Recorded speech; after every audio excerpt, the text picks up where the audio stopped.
The new channel.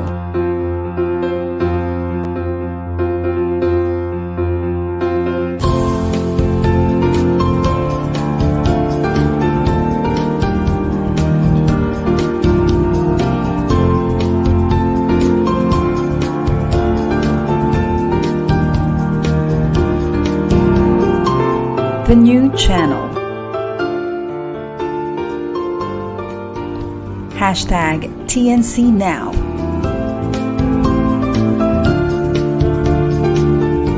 The views, opinions, and insights expressed in the following shows are those of the host, producers, guests, and viewers. They do not necessarily reflect the position of the channel. Viewer discretion is advised.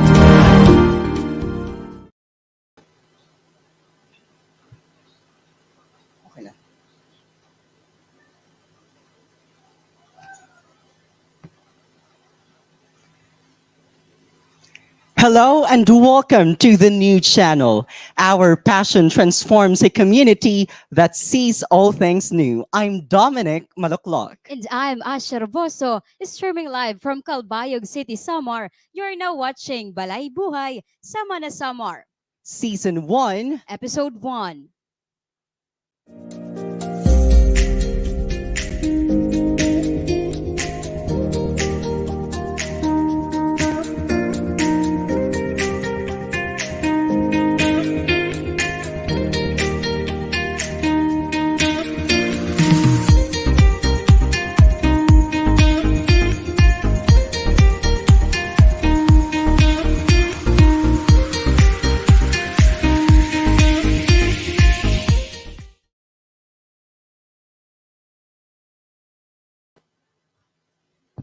I'm so elated to be partnered with you, Ash. And you know what? This is the first episode of the new channel, and this is their first localized original content. Anyway, how are you? I'm good, Doms. How about you, Doms? Well, I'm still doing great, Ash. And to all our viewers, we all hope that you guys are having a good time in your respective homes. Yes, Doms. Sanglit, Doms, maaram ka ba na usaan Calbayog sa pinaka-progressive na syudad? I really agree with that, Ash. Labi na nga ang Calbayog City ginpaparayaw nga the city of waterfalls. Damo paliwat magkadrodilain nga butang ngan istoryahon kaparte sini nga bungto. Sanglit nga ni Doms nikit Yana para ipasabot pa ngan ipakilala pa ang syudad san Calbayog. Pinaagi san makarilingaw nga lakbay-pagsaysay. Dini sa atong pinakaunang episode san Balay Buhay sama na Samar.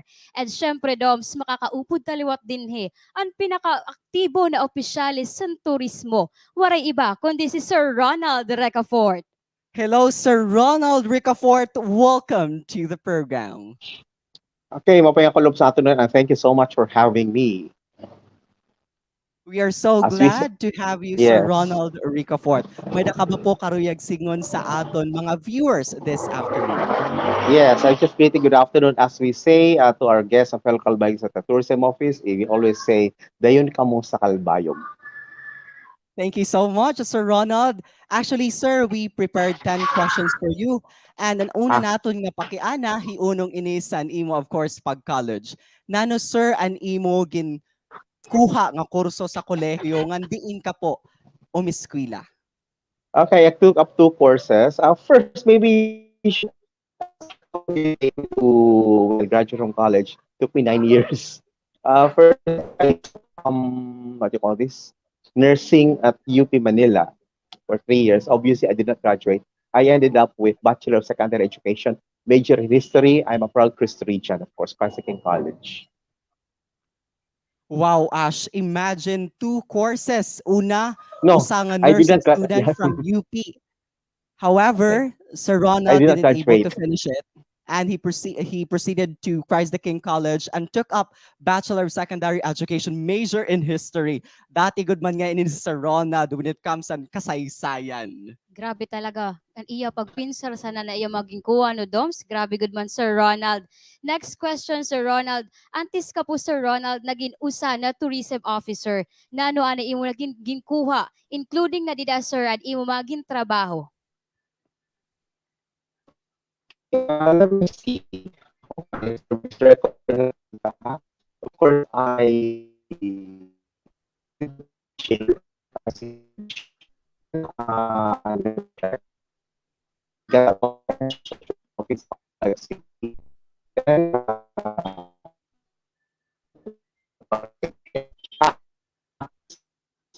city activities for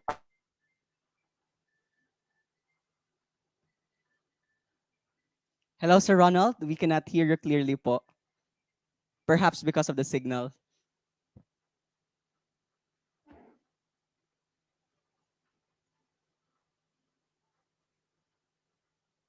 And you know what, Ash? Base sa akon mga nakuha nga impormasyon, ini si Sir Ronald diri la usa nga tourism officer.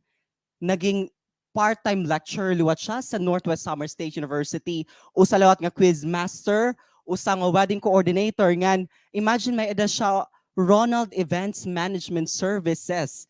Ngan I could still vividly remember the time when I competed sa tourism quiz bee way back 2015 when I represented Calbayog City National High School. Ngan usa nga nag-quiz master dito si Sir Ronald Ricafort. Grabe ka whirlwind san iya talaga mga trabaho. Dire la usa nga tourism officer, usa liwat nga maestro, usa nga host, usa nga coordinator ngan magkadurdilain pa, ka-flexible. Ora-ora. Ngani, grabe talaga, Doms. Grabe, paano dulaton niya na mo manage, di ba, Doms? okay. Let's go back Okay, to Sir Ronald. Sir Ronald, okay. Yeah, sorry. Yeah, I think it's the internet. Nadiri nga I'm adik online. Anyway, sige. hello Sir Ronald. Sige, utron ta po ang pakiana. Okay. Before ka po maging tourism officer, Okay. nano anay sir imo naging kinabuhi including naan imo mga ginagian nga trabaho po. Okay. Upon graduation, after I graduated sa Parsaking College, of course, I went into teaching. Tapos I got appointed, of course, at LGU Calbayog. First, sa treasurer's office. Then, don't ask me the year, otherwise I'll be revealing my age. Just look at my hair. Anyway, then I got promoted as city archivist or city archival officer. Anyway, as an archivist. And when you say archives, of course, it's history and what have you about local history.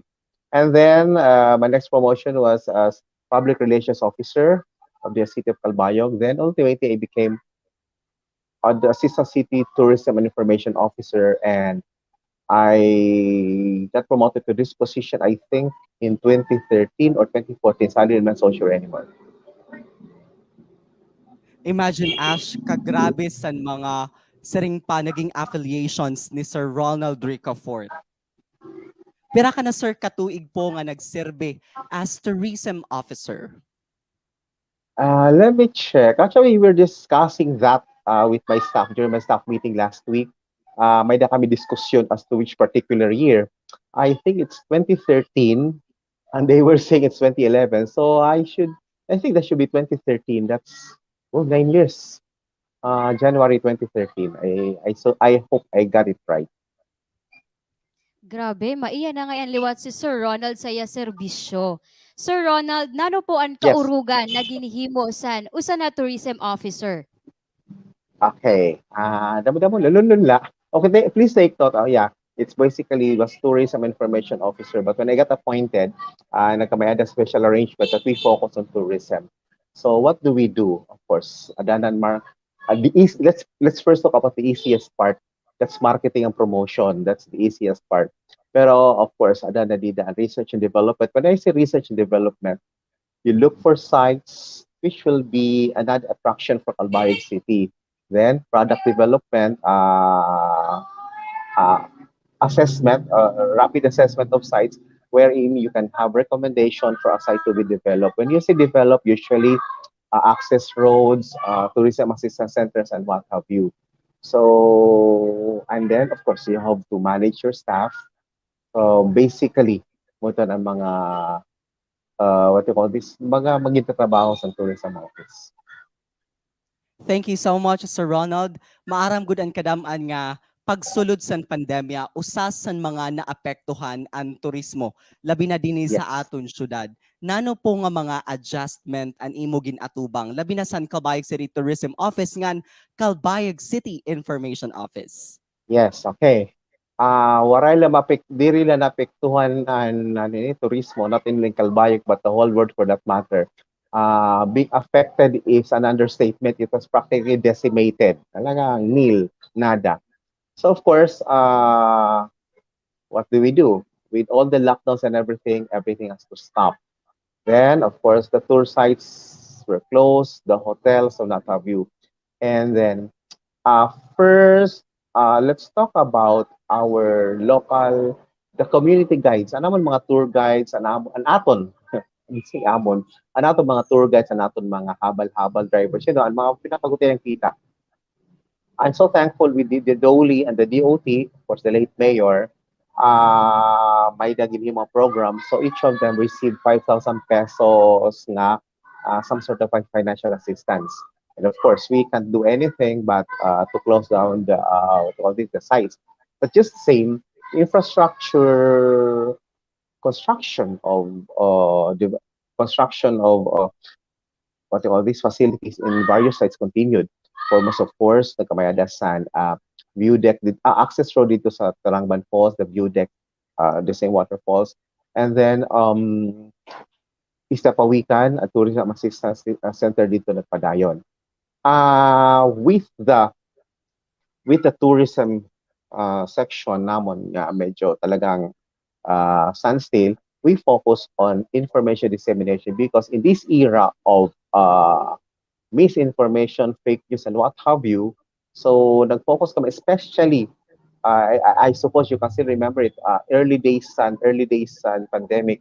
Simply remember March 20, 2020 onwards, therein baga iba-iba nga mga samot-sari nga mga news or what have you na nakagawas.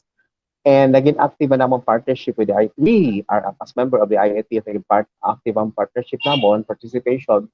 Whatever directives, executive orders kay gagawa sa IATF, we decided, we saw to it na natikang sa mon office ko kahit paano may dito kahit paano legal o tapuran and source. And then of course, you might have noticed it kada mo sa nagkagawa sa amon yung mga video messages sa the late mayor, everything related to the pandemic.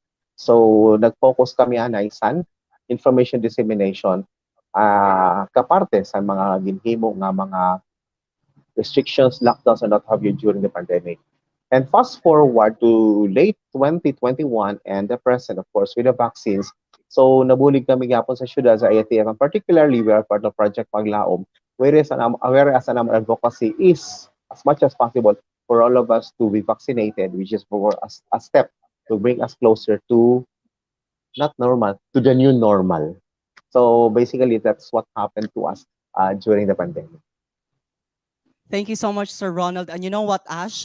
Sir Ronald Ricafort is very correct when he mentioned about misinformation or fake news because it's very rampant nowadays and we people need to look into credible sites for us to check on the reliability and veracity of the information that we are grappling or comprehending. Yes, Doms, nga siring pangalan ni Sir Ronald, kadako talaga san pinagbag-o, san sadto nga waray pandemya, nga sa nagkamay na pandemya, kay haros tanan na aton gingigios, limitado na. Ang aton mga nakasanayan na himuon, di tinagod na himo, saya na nga Yes. panahon. And I believe Sir Ronald Ricafort mentioned about Dole. I think Sir Ronald is referring to Tupad. Am I correct, sir? I'm not so sure anymore sa ngaran ko sa nang assistance, but basically of course the main aim for that was paano to give some relief to our affected tourism workers. So in the case of Calbayog, I think in the case of Calbayog, damo nga mga hotel workers naka-receive yapon sa assistance. Of course, sa kaupod na ako mention kanina aton mga community guides, kaya malakita sa mga tao, and the grupo, the habal-habal drivers dito sa Tinaplakan. Wow, thank you so much for sharing that, Sir Ronald. And of course, kinahanglan naton magpasalamat sa local government san Calbayog City and of course Andole san paghatag san tigayon para sa ton mga hotel workers ngan mga disadvantage labi na nga sa ton mga nangingihanglan in the middle of the pandemic. Sir Ronald, we will go Yes. back to you after our break. Stay tuned Okay. mga ka-TNC.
And we're back to the program. Once again, I am Asher Boso. And I'm Dommenic Maluklok. And this is Balay Buhay, Samana, Samana, Samar. Welcome back to the program, Sir Ronald.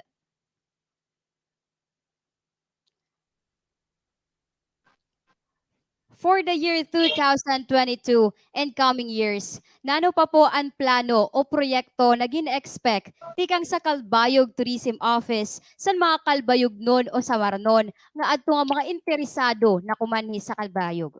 Okay, so of course, with things going back to normal, kinda. So we're kinda excited for a tourism reboot or tourism relaunch.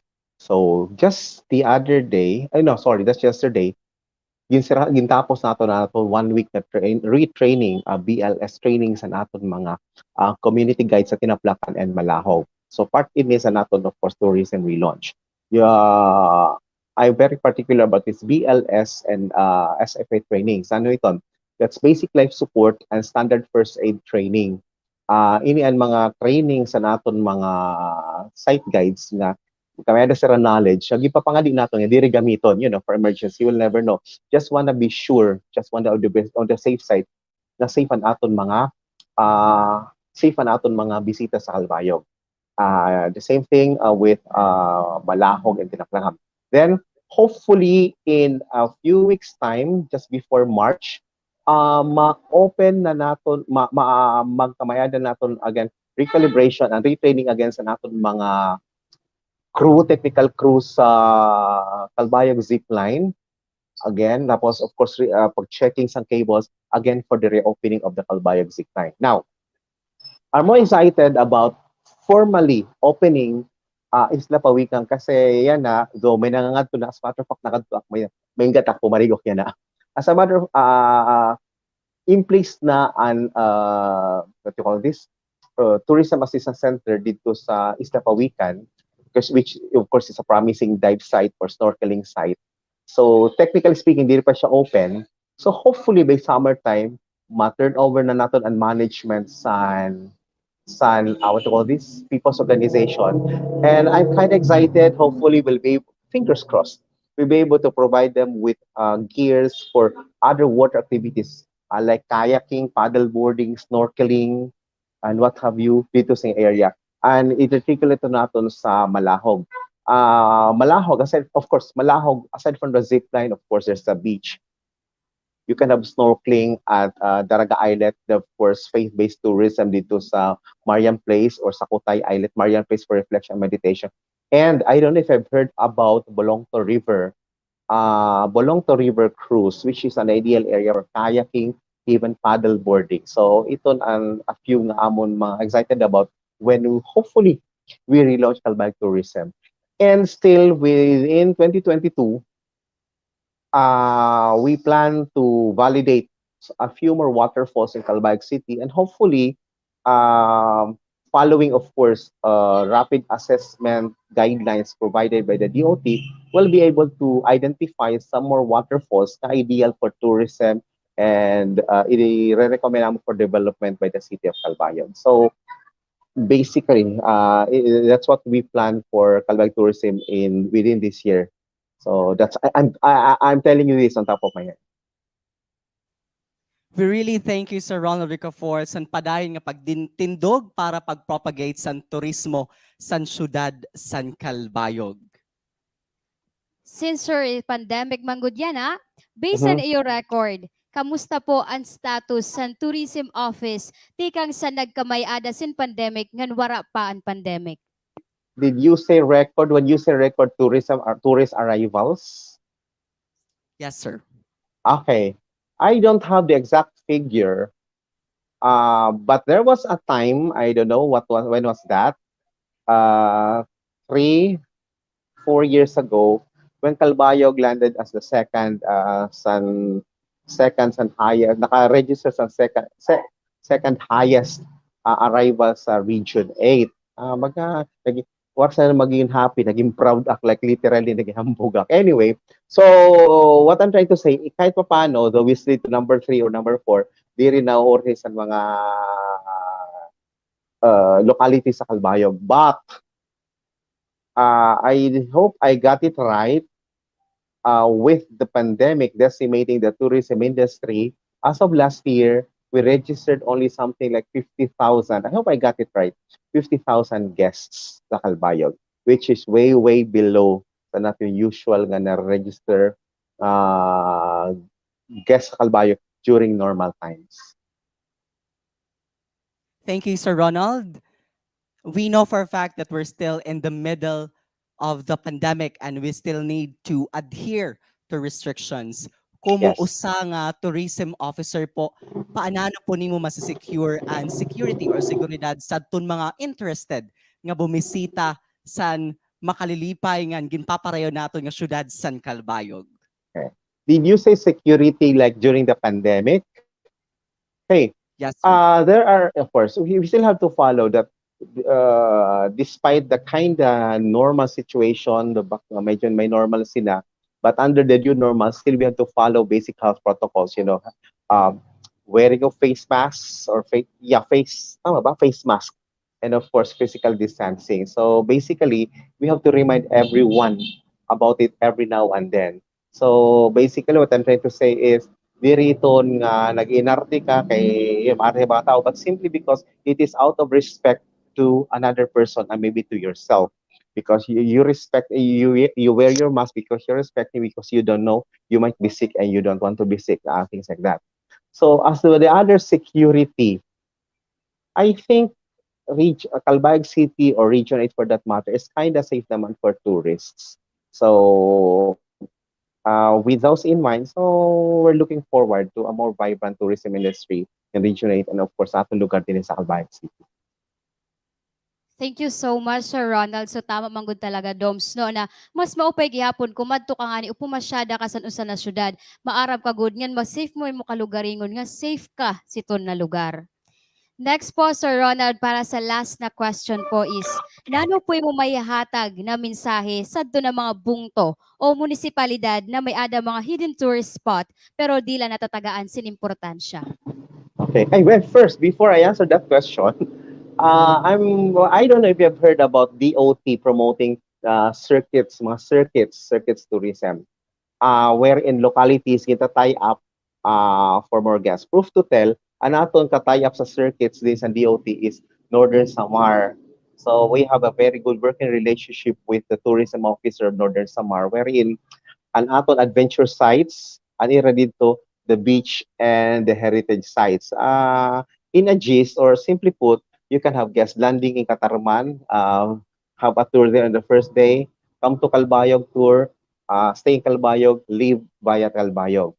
So, okay. So, mito na circuit tourist as tourism circuits being promoted by the Department of Tourism. Damo yun yung circuit sa Region 8. Now, you mentioned about these other localities. So, in line with that, we also have met sa akong pala staff sa plans pala because plans pala ini because of course COVID intervened.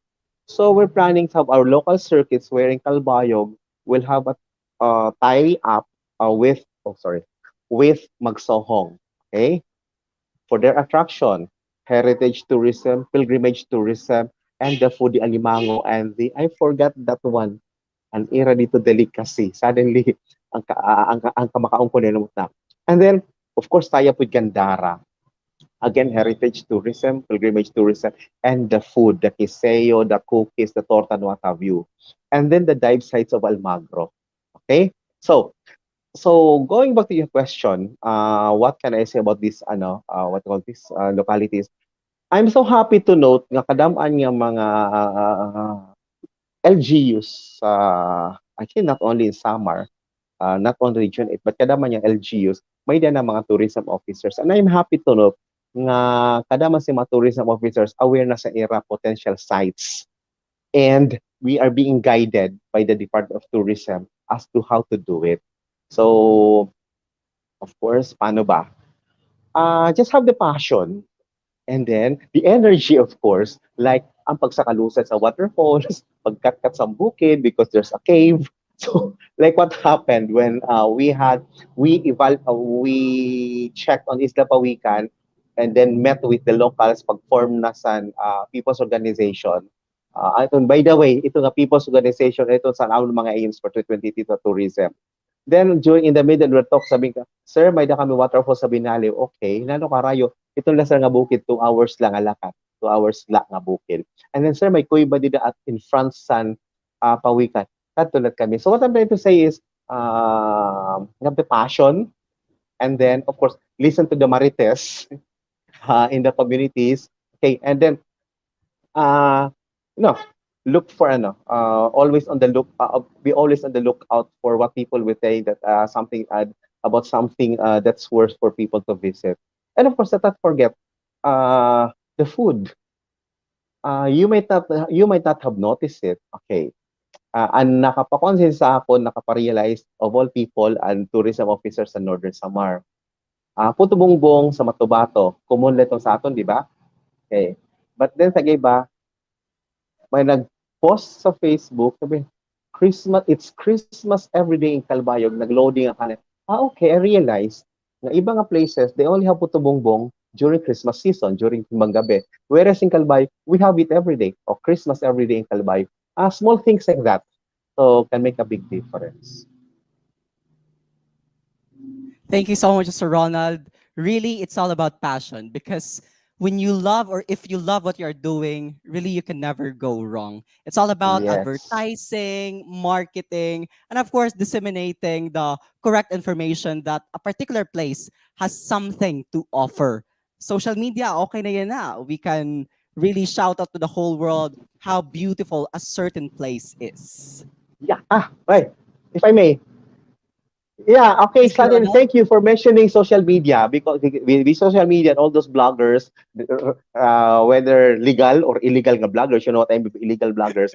Another thing that were, what's the term for that, for Calbayog, would be MICE tourism. MICE, diri MICE nga yatot nga good day, but MICE like meetings, incentives, conferences, and exhibitions tourism. You know, mga regional meetings, mga conferences, mga symposium, you know, with people coming here to Calbayog to attend seminars. And after the 3-day seminar, they will always have extra money to spend our local food, local delicacy, tour our local sites. So that's another thing na paniniguro natin dito sa Calbayog for 2022. Sir Ronald, may naka ba po Yes. karuyag i-promote labi na adton mga Facebook accounts po sa niyo Ah, office yes, nga labi okay. na po ikaw. Yeah. Ako, hindi ako ipopromote. Let everyone, all Calbayog, always remember this. Let us be proud Calbayognos. Okay. First, of course, an uso yan because of the pandemic. Though marami ng followers, para sa hindi rin pa aware, we give out announcements, what have you, regarding sa LGU Calbayog pandemic or whatever the LGU offices are doing through our social media account, which is Calbayog City Information Office. Let me say that again, Calbayog City Information Office. Para naman sa mga tourism-related updates, ngayon medyo laylo pa, we have it via Calbayog City Tourism Office. So, of course, though we would have opted for websites, pero with everybody being into social media, nakisakay na kami. So, those are the two social media accounts that again maintain sa Amman Office. So, hopefully, you can follow those for you to be updated, both information and, of course, local tourism.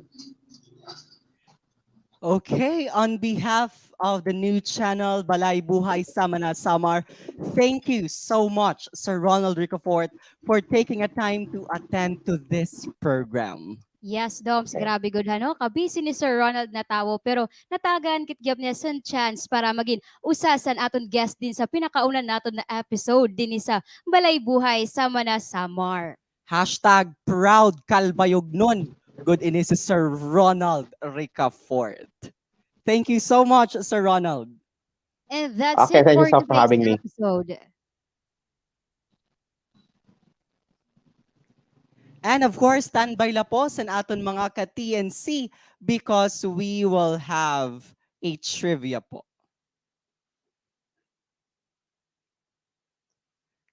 It's still...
Welcome back to the program. Once again, I am Asher Boso, And I am Dommenic Maluklok. and this is Balay Buhay, Sama na, Samar. Maswerte ang aton mga ka-TNC because we will have a trivia game regarding the questions we thrown to Sir Ronald Ricafort. And of course, his responses. Yes, Dom, sanglit mga ka-TNC, namati ba kam kanina? Kay para makabaton kam sa mga pipira na pakianangan makakuha kam sa mga prizes tikang dinigyapon sa abon programa. The person who will get the correct answer will receive 200 pesos. Wow, Dom. Our first question is, nano ang kurso nga ginkuha ni Sir Ronald Ricafort when he studied sa Christ the King College? Comment your name, age, your contact number, and your answer with the hashtag TNC. Again, comment your name, your address, contact number, your answer, and hashtag TNC. Nanong a course and ginkuha ni Sir Ronald Ricafort when he studied at Christ the King College?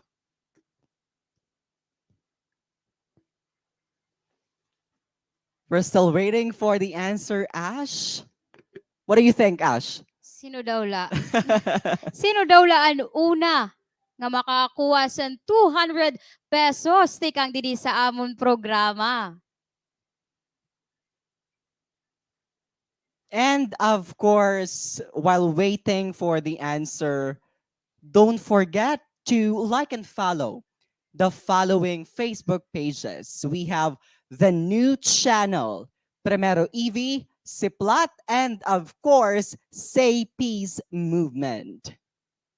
How about you, Ash? Do you have something to promote? Yes, and like and follow the SM Media. Again, nanong a course and ginkuha ni Sir Ronald Ricafort when he studied sa Christ the King College.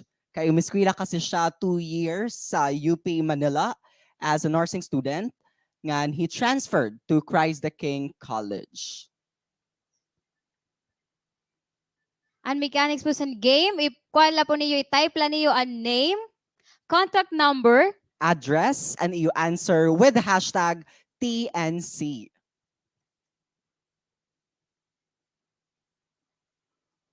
And of course, on behalf of the TNC, thank you so much because this is really their first localized original content. And Ash and I are so glad to be part of this program. I really am extending my profound thanks and earnest gratitude to the new channel. How about you, Ash? Do you have something to be thankful of? yes, same with you. Dom, syempre di ba kay pinakauna talaga ini din ni sa aton ngan grabe usaak sa naging usa na host sinila nga TNC, grabe talaga Doms. Like mapapawaw ka talaga sa kadamo-damo na mga kabataan duwakit nga napili na maging usa din nga mag-host sini nga TNC. Ngan, of course, ikaw kay higara ka namang good sini labi na nga adi ka sa journalism ni field. Ngan part kaliwat sa Santa Margarita Media, if I'm not mistaken. Nanong imo mayayakan nga gintagang ka otro another chance. Yes, super thankful talaga ak Doms kay syempre diri lak nagstay sa usabagan nag-grow talaga ak nga like wow, this was my first time kay ibagad gihapon and sa SM Media nga san usa ka nag-host sa national TV. Ngan, of course, yan na padayon talaga nga gintitindog ni Sir Ronald Ricafort ang pag-propagate sa turismo sa Calbayog. Ngan, ini ang panahon para talaga ma-recognize kung gaano kaupay ang Calbayog City because we all know that Calbayog City is indeed the city of waterfalls, a talent bank city, a city rich in history and culture, and of course, a city on the rise. Yes, Doms, kay grabe gad maagi ka nga niya no masing kagud na ay Calbayog na ini. Kay may da talaga mga signature an Calbayog nga masiring mo nga bisan ka magpakain, may babaruan ka kung adi ka na sa Calbayog. May da ka na ba Ash nakadtuan ng mga mag-upay nga lugar? Sa aton mga ka-TNC nga interested kumadi sa syudad San Calbayog. May da ka ba nga mag-upay nga pasyadahan nga pwede nira kadtuan liwat? Haros tanan talaga doms na makikita din sa Calbayog masering ka nga maupay. Sanglit sa tunga muwaray pa nagpakadi. Stay tuned lakam sini na among programa para mayupod pa kam namon sa iba pa na maupay na spot din nila makikita sa Calbayog. And for the information of everybody, of course, if you are interested to be here in the city of Calbayog, the city of waterfalls, we have a lot to offer. Actually, may nakita Bangon Falls. Majestic and spectacular itong good siya. The crown jewel. Panasayiban. We also have Malahog Beach, di ba? May dakit liwat na napaash. May dakit Tarangban Falls. Mawakat Slide. Mapaso Hot Spring. Villa Marcelina. Marjo Crisil. Ngan magkaduridilaing pangakaunan. We have Kamayan, Kamalig, ano paash. Actually, damokit mga establishments dinhi sa syudad San Calbayog. Grabe talaga, Doms. Klaro talaga nga. Usa ka talaga sa pure na Calbayog nun. Kay haros talaga si Doms. Pero may talaga siya nagkikinadtuan na sini kaupod ang nagpapasaya sa iya kinabuhi. Wow talaga, Doms. Shout out, of course. Actually, Ash, before kit mag-start, may ada mga organizations nga karuyag magpa-shoutout. Ada na dila and the Runaway Volunteers. We also have the I Love Calbayog Youth Movement, Samar Pride Community, inisiraan organizations ng mga LGBTQIA+. Ngan, of course, other organizations nga may ada kita sa syudad San Calbayog. May ada na ba kita winner para sa aton first trivia?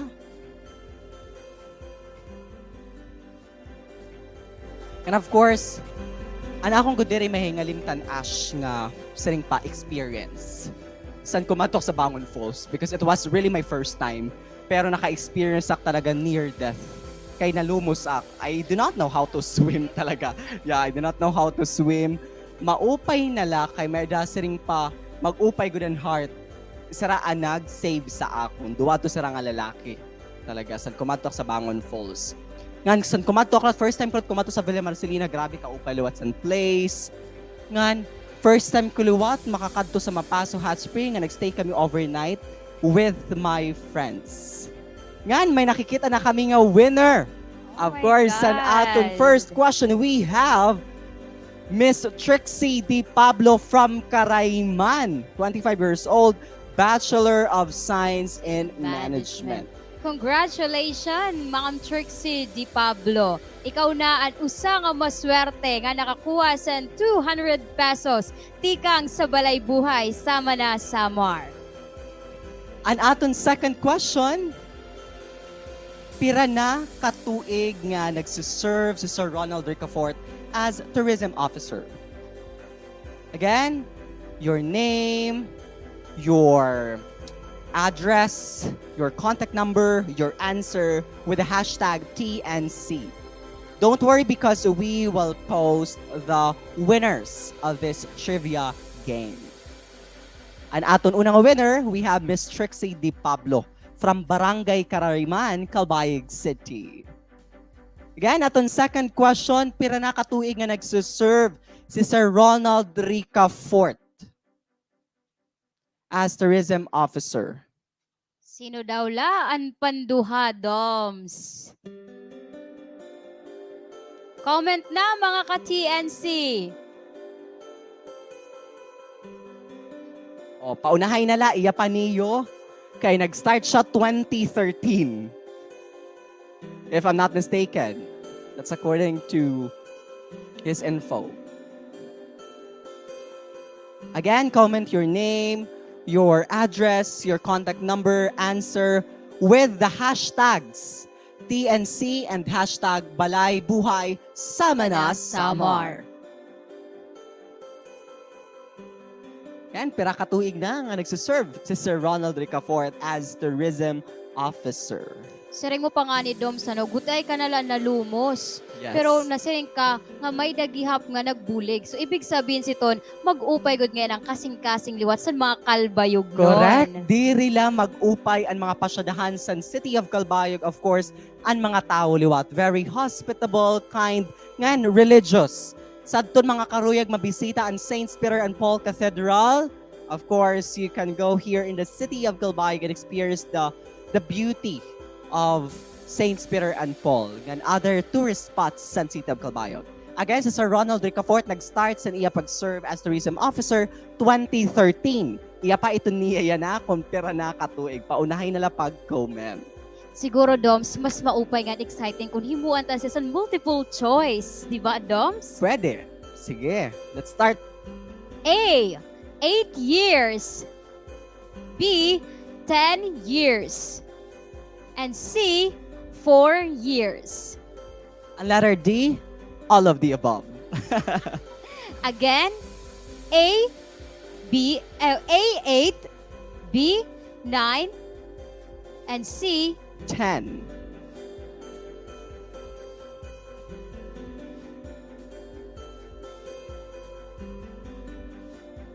Okay, congratulations, Miss Sharon Camarines from Barangay Hamo, Rawon. Thank you and congrats, Ma'am Sharon. Last ini naton nga question na para sa aton mga ka-TNC. Sino ang amon special guest kanina? Again, your name, your address, contact number, your answer with the hashtags TNC and hashtag Balay Buhay, sama na Samar. Sino ang amon special guest kanina? Sa tingin ko, damo sini talaga yan na Doms magkaka-comment. Mag-una-unahay good ini si Yeah, Yana. syempre kay, diba, klaro manggod talaga, pagtikang pala.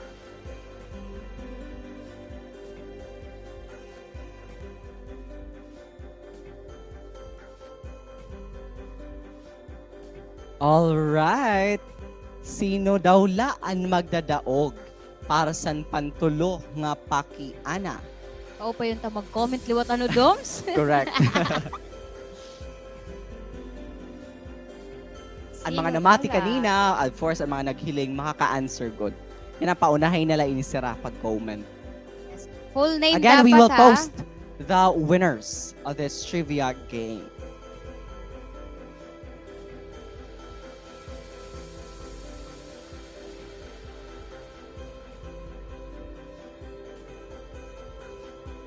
We're still waiting for the winner of the third trivia question. Who will be the luckiest? The luckiest winner. Last one. Sino daw la ini siya? Our first trivia question, aton winner si Miss Trixie, panduwa si Miss Sharon. Pantulo, sino daw la?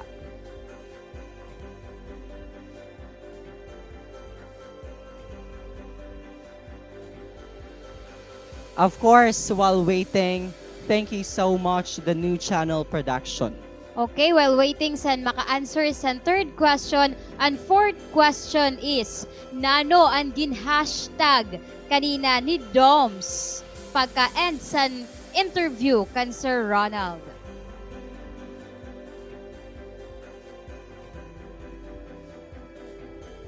Again, nano ang hashtag kanina naginyakan ni Doms pagkatapos sa interview?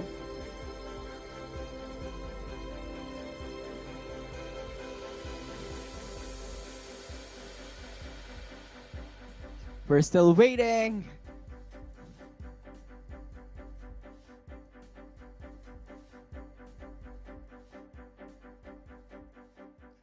And of course, again, we would like to remind everyone to please do not forget to like and follow the new channel and our sining paka-partner ng mga Facebook pages. We have Primero EV, Siplat, and of course, the Say Peace Movement. And we are extending our profound thanks and gratitude to the new channel production. Shout out po kay Direk sa aton guwapo nga Direk. Ow. Nakakamelt. Ah, grabe talaga si Derek. And of course, and people behind this show, thank you so much.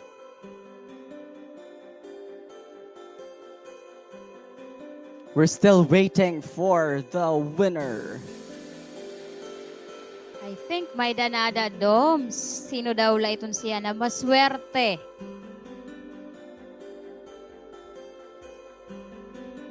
Do you have something to say, Ash, while waiting? Siguro, sa mga TNC, ayaw lakam kahulop ngan magsuporta sa inaong programa. Kay giupod pa kam namon sa iba-iba pa na maupay nga spot, di nila na makikita sa Calbayog. And of course, shout out po sa the Runaway Volunteers. Usa nga active organization sa syudad sa Calbayog. Shout out DJ Lady Blossom, shout out DJ Airfang, shout out DJ Aped, and of course DJ Minx. Pero may gudak naghihiling sa ira mga programs. Asya, Ikaw, may na ka makaroig shout out? Of course, akong team, hashtag talaga, and konektado ka na, shout out sa SM Media. And of course, sa Paro-Paro G, maarap na kam kung sino kam. And shout out Dini to Kib, mga juniors ko ini sa English. We have Rafael Tarayo, Jeffrey Bagolor, Ati MJ Bamlentejas, Miko Mora, Jevin, Fatima Lamoste, shout out, and of course sa mga students sa Northwest Samar State University. Ngan, of course sa University of the Eastern Philippines, kundi ina-eskwela si Ash. Congratulations to Miss Jane Lagunzad. Wow, from Los Baños, Laguna. Hashtag proud Calbayog non. Grabe talaga, no? May mga residente nakit ngayon talaga nga adto na sa iba na lugar pero ginpaparayaw lamang ta ang syudad san Calbayog. Once again, we are also extending our thanks and appreciation to Mr. Ronald Ricafort, the Calbayog City Tourism Officer.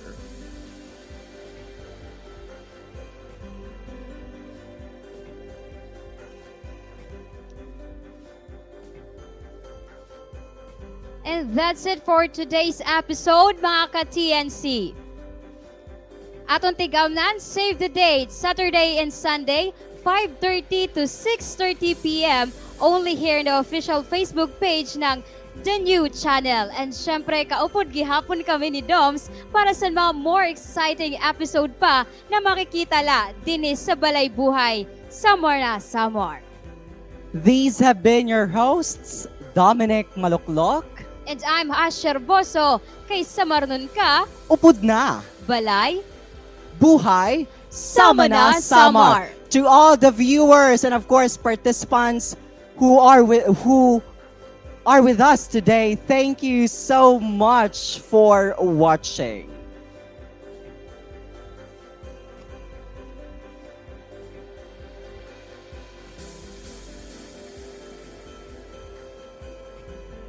And syempre mga ka-TNC, abangan